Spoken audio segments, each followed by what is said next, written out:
Hi, Wade here from Victory Cigar Box Guitars. I thought I'd show you briefly the little guitar gallery I have in my living room here. And also, this video is going to be a real short how-to. So if you're a cigar box guitar builder, this might be a good how-to for you. Let me see if I can switch this around. It doesn't look like I can. Okay, well, let's just zoom in, shall we? To these screen holes. Alright, and what I want to do in this real short tutorial is how to create these. This is one of the challenges I had when I was first building. If I wasn't building cutting F-holes into it, what do I make?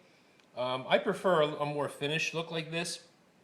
Alright, I'm going to show you how to make these for almost absolutely nothing. These are things that you have laying around your house probably right now.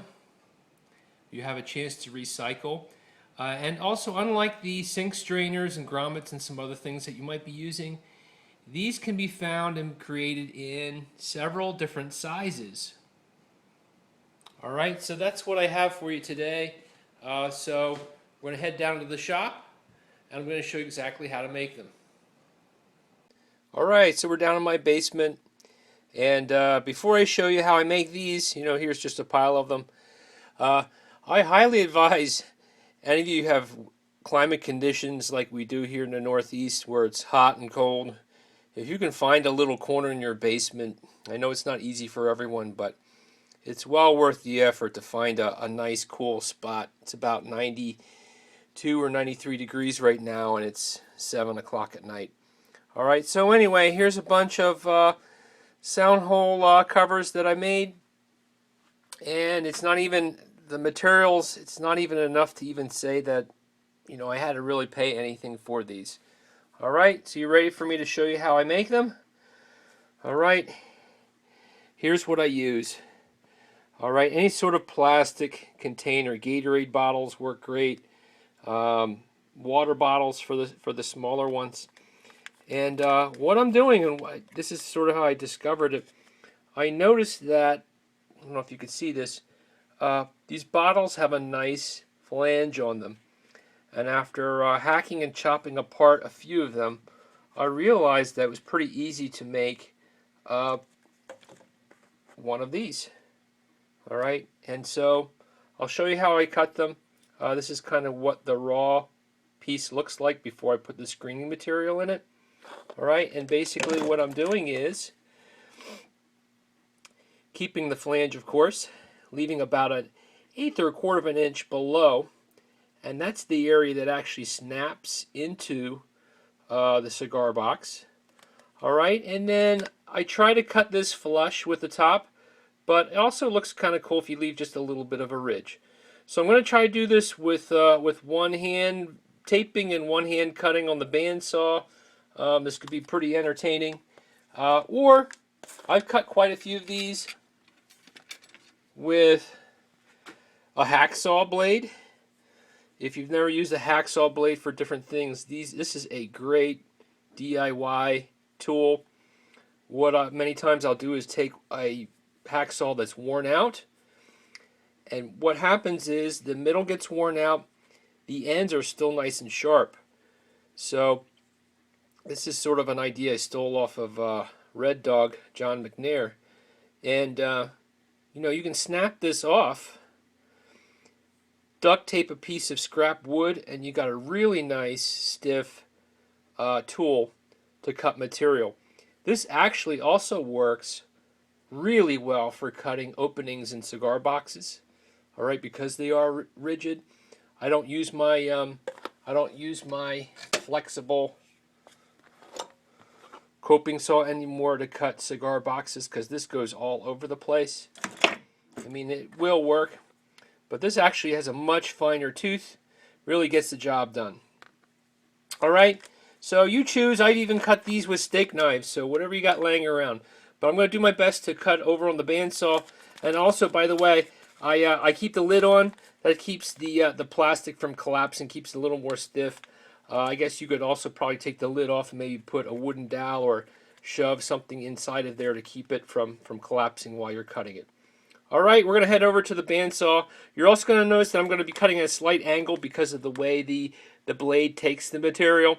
So I'm going to do my best to cut it straight, and that's up next.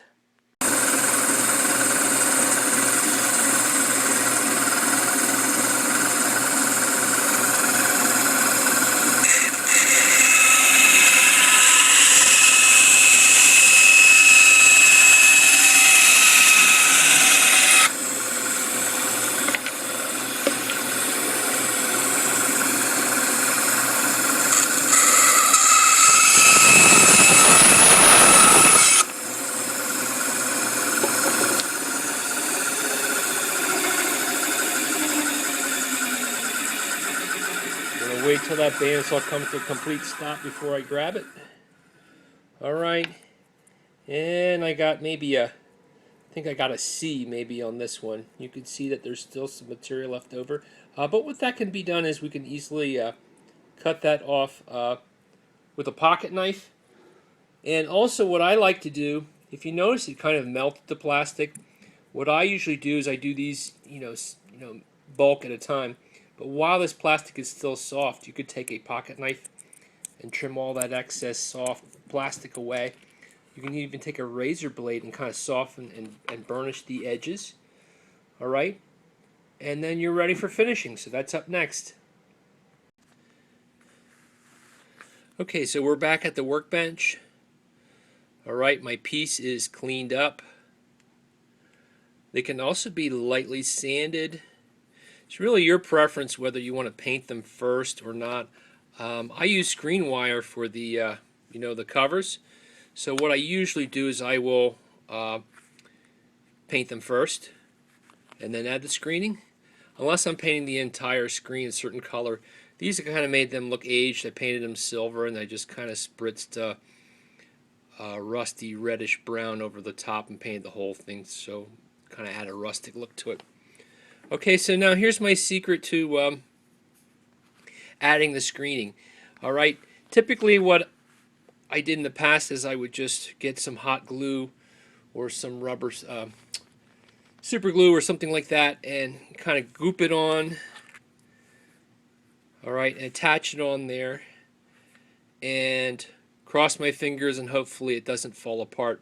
But as you know, when you put something together, you spend all that time, you really don't want to be playing it and it gets poked and then this ends up in the inside of your instrument. So this is what I do. I place the sound hole face down, lay your screening on top.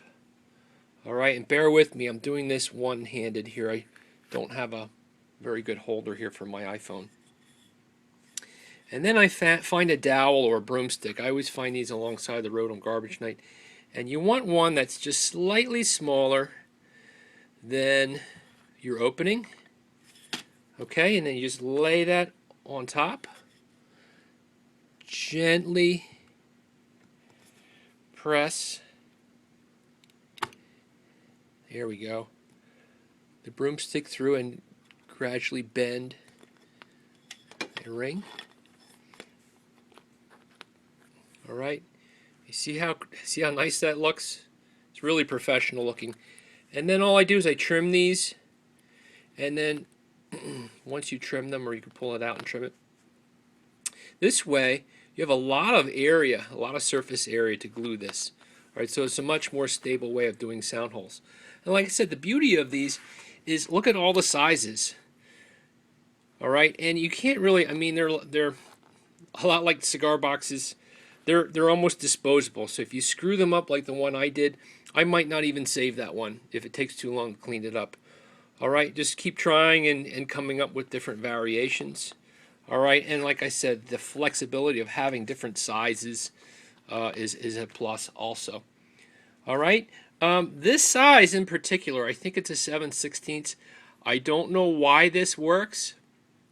It might be the taper on the bottom of this flange, but I can literally drill a 7/16 inch hole and snap these in, and they don't even need any glue. So that's another plus if you've ever got messy glue all over the top of your cigar box, that can really mess your day up. So this is Wade from Victory Cigar Box Guitars. Check out my pickups. I've had quite a few interesting celebrities and people trying them out. And that's all for now. I hope to talk to you soon. And oh, hey, let me know what kind of variations you come up with on these. I'd really like to see what you come up with. That's all for now. Thanks. Bye.